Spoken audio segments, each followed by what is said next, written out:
confession. I love crappy romantic comedies. Yeah, it's a cliché. I can't help it. I love them. All those movies have that scene, you know? The girl is at her wit's end. She's been crying her eyes out, her makeup is running, she looks like a zombie. She's done. Which is when Ryan Gosling knocks on her door to coax her out. Miss. Ah, shit. That sounds nothing like Ryan Gosling. See, this is the problem with my life in a nutshell. It's not romantic, and it's certainly not a comedy. All right, where am I? What happened? Oh yeah, the hospital. I felt woozy, and then really, really hot. And I guess that I fainted? Ah, well, dropped to the restroom floor like a sack of potatoes. No better place for a nap. Are you okay, miss? Oh shit, the doctor. Honestly, not really, no. I'll be alright though. Are you sure? Haha, as if I could be sure of anything. Still, I should probably update my guardian angel. Actually, now that I think about it, maybe there's something I know for sure. If I have to spend one more second lying on this filthy floor, I'm pretty sure that I'm going to vomit. Vomit again, I guess. I'm just a little nauseous, is all. I just had a little bit of a moment. A big moment. But it's over now. Sorry, I ducked out. I'm already feeling much, much better. I can hardly tell her the truth, can I? Most people don't actually want you to be honest with them. Oh, I apologize, Dr. Giagana. I just vomited up my breakfast. I had it all over my chin. It wasn't a good look. It's hardly my fault. I haven't been handling stress very well lately. Come to think of it, isn't it her fault? She just had to go and tell me that my mom's in intensive care. I'm sure, that is her job. But I gotta tell you, that's a lousy job. Really, really lousy. I'll be out in just a second. Those weren't here before. Do you think they have any idea where they are? I'm sure this comes as a shock, but it is crucial that you understand the situation. Your mom had a brain aneurysm. Do you know what that means? Mom. Funny. I could never get myself to call her mom. She's always been Marie to me. As I understand it, it's a weakened artery wall? Correct. And that artery ruptured, which caused a hemorrhage. It is a serious situation. We need to prepare for whatever happens next, very quickly indeed. I've watched enough Grey's Anatomy to know that this is not good. I don't know anything about medicine. I work in administration. It's mostly paperwork. I am not going to tell her that I'm a failed screenwriter. She would never take me seriously. Anything related to medical care will be my team's responsibility. But you are her trusted advocate. I'm so sorry, you should be her what aware. now? Do you not remember? This is the reason we called you. We have your name and your number, which means that you signed the release. I have no idea what she's talking about. And since she's not able to express her will, it falls to you to speak on her behalf. But I presume you discussed that when you went through the process. So you must know that there are a number of options to consider. I don't believe it! She put my name on the form without asking me. She must have forged my signature. It's hardly a surprise. She's always done that kind of stuff. But I'm not making any important decisions. The phone call from the hospital, that was a surprise. I'd never have thought anything so serious would happen to her. Anyway, when she's back on her feet, she's going to have a good laugh about this. The idea of me deciding on her behalf. I've had my share of this kind of responsibility, and it didn't turn out well. However, my dear mother doesn't seem to understand. Of course, Jan will have her say, and if we disagree, all hell will break loose. Pitting us against one another at a time like this, that's exactly what my mother would do. I feel trapped. Like a fish in a barrel. Oh, come to think of it, I would love that. A 30-second memory, and not a care in the world. Fear me, sharks, for I am the terror of the oceans. That reminds me of the nickname I got during swim class in middle school. Sea hag. Haters, all of them. I'm sorry, Miss Fortin. Demange. I went back to my maiden name. I'm sorry, that wasn't in your file. Listen, I understand that this is all very sudden, but we don't have a lot of time. We need to focus. We do indeed. I'm sorry, it's just... It's okay. I understand. It's not an easy situation. Our major concern right now is the hemorrhage is spreading. There's the risk of a cerebral vasospasm. That is a complication which could severely affect her brain. Is she going to die? We're doing our best to make sure that doesn't happen. But there could be long-term consequences. This sort of event severely impacts the body, and mental functions may also be impaired. I need to know if you and your mother will be able to deal with that sort of complication. No, it can't be. I'm not ready for this. Holy... fucking... shit. Shit. To be completely frank, if we're able to pull your mother through this, there's only a small chance she'll be like she was before. Small? How small? Smaller than that. In all probability, she will never be quite the same. Some people would prefer not to keep living under such circumstances. That rather their medical care were geared more around letting go as gracefully as possible. What I need to know is, what would your mother want? I don't know how to answer that. Last time she told me she wanted something, it was... to be in MoMA. Excuse me? MoMA? A museum in New York. Miss Demange, Wait, your mother's that Marie Demange? The artist? Ah, there it is. Works every time. Once people figure out who Marie is, snap! Their whole demeanor changes. They feel like they know her somehow. Of course, they're completely wrong. Oh, she takes them in with her dog and pony show, but there's a world of difference between who she is in public and in private. And if this doctor knew Marie, the real her, she would realize how ridiculous her question is. Yeah, the Marie Demange. And I'm her assistant, I guess. I handle the business, the management, the press, so that she can be fully dedicated to her art, you see? Anyway, the other day, I got a call from Centre Pompidou. They want to do a retrospective on her life and work. Can you imagine? The billboards, the crowds, the press, the whole shebang. And I'm like, hell yeah! I hop into my car, I rush over to tell her, I run into the workshop, yelling, and you know what she said? Did you hear from MoMA? Ugh. Someone had told her they were considering her Self-Portrait 8, a canvas from her latest series. A whole exhibit in Paris, on the other hand, she didn't care. So, that's my mother. Most of the time, I don't know. I have no idea what she wants. I know what I'm asking isn't easy. I can give you a little time to think. Like that would change anything. Yeah. I suppose I need to think about it. I'm sorry, I gotta go.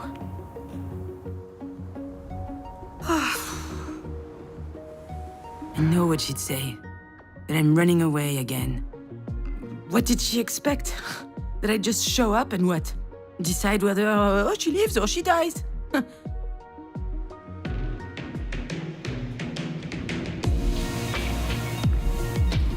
don't even know how I'm supposed to make it to the end of the day, let alone...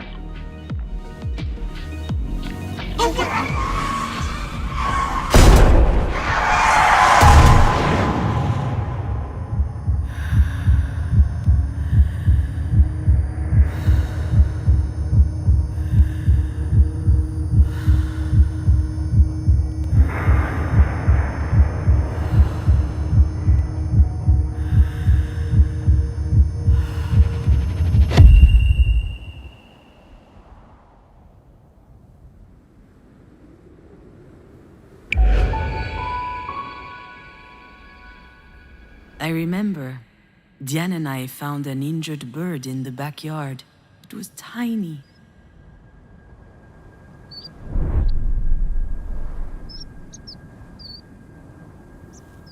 I think it was around the time Marie had set up her new studio in the sunroom. Now that I think of it, that was also my first experience with death. In fact, I also had a really weird dream that night. Something about that day always seemed off. I never figured out why. And why am I thinking about this now?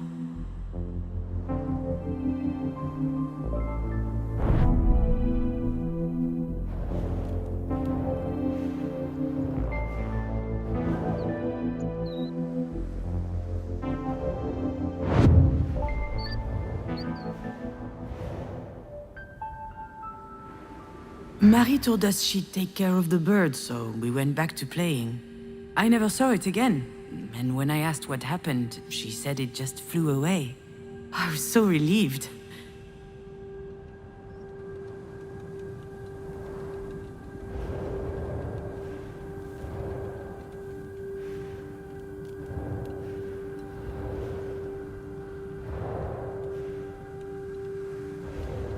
I think I saw a big shadow moving down the hallway that night.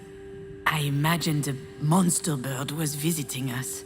For a long time, I thought it was just a strange dream.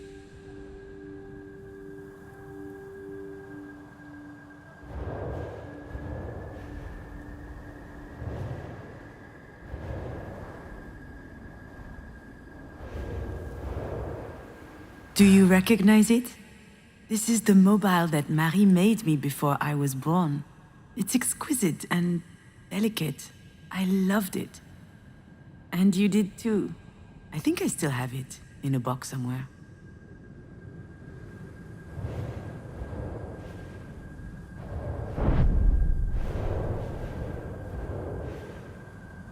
The nest was high up in the tree, but the wind blew it down. The bird was obviously young. It was a big fall. It must have been badly hurt. I didn't realize it at the time. Yeah, Diane was so proud of packing her own suitcase. Her father came to pick her up that afternoon. She spent the weekend with him and her stepsister. I was a bit jealous, but also happy to have some time with my mother. Just us. Now, I know for certain that someone was in the backyard that night. And since Diane was at her father's, it must have been Marie. What was she doing out there? Maybe...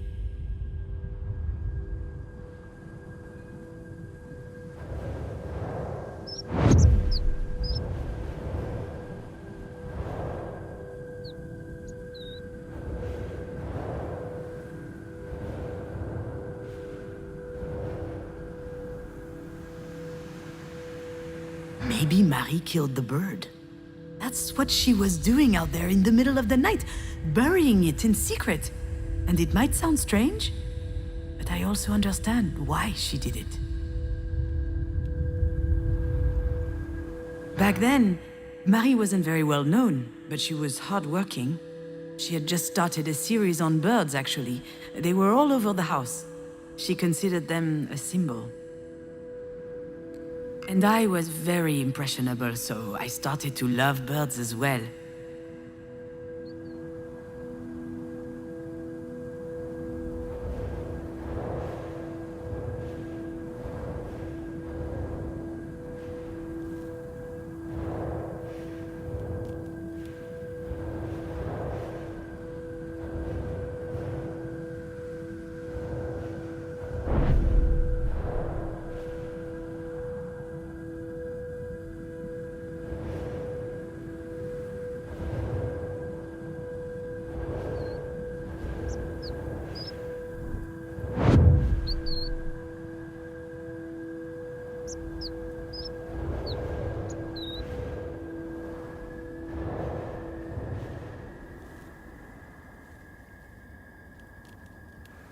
Marie was always quite passionate about birds. So I suggested we keep this one as a pet once it got better. I could already imagine it. A beautiful cage tucked in the corner of the studio. She got so mad. At the time, I didn't understand why she reacted like that. But now...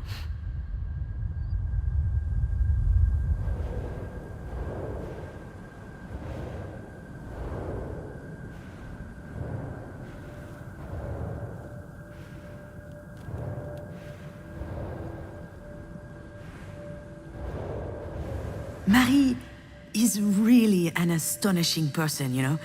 She's usually hard, but also... she could be vulnerable. Sometimes. She couldn't stand seeing the bird injured. She knew it would never recover. It was too weak. I remember she said, "Not being able to fly, that's no life for a bird." She thought it would be better off dead. She could have just abandoned it, let things run their course. But I don't think she did. I think she killed it with her own hands.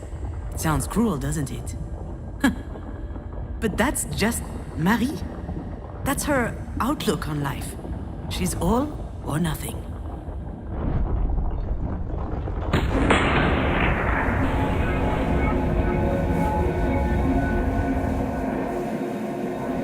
What I need to know is, what would your mother want? I'm not ducking out. Not this time. After all, isn't this what Marie wanted? I think... My legs are shaking. Maybe I'm having another turn. I think I need a sugary drink. Understood. Do you need anything? Well, I need more coffee. But if I drink another one, my stomach's going to declare war on the rest of me. I just can't speak on my mom's behalf. One thing's for sure, she's a radical. She's all or nothing, all the time. I understand. It's hard to contemplate the idea of living with a disability. It's not that, not at all. If we were talking about me or someone else, I would say it's gonna be fine. You adapt, people do it all the time. They have to. Life's too important. I would say that. She wouldn't. I'm not sure that answers your question. She certainly comes across as rather forthright. You don't say. I've seen her on TV a couple of times. My father loves her. She's an extraordinary artist. In her interviews, she's so impressive, fierce even. You get used to it.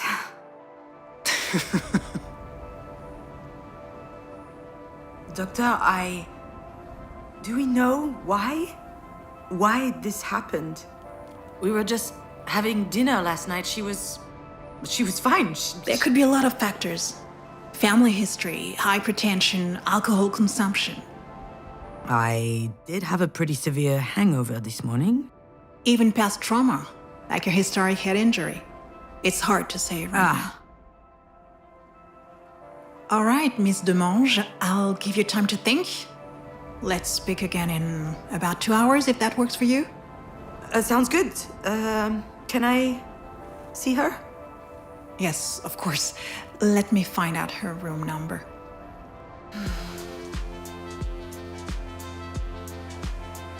I know what I have to do, what I should do. It wasn't that long ago that I could write this kind of scene without breaking a sweat. I step into the room, there'll be tubes everywhere, beeping sounds. The audience will know that it's serious. Then I start bawling my eyes out. I collapse on my mom's bed, pouring out snot from my nose. Or maybe I'll be dignified, stony-faced, standing quietly in the corner, close up on my face. They'll see I'm suffering, deep inside. A single tear rolls down my cheek. That's exactly how it will happen. Or what should happen. There's just one problem. I really must. She probably needs me. I don't know why, but I can't open that door.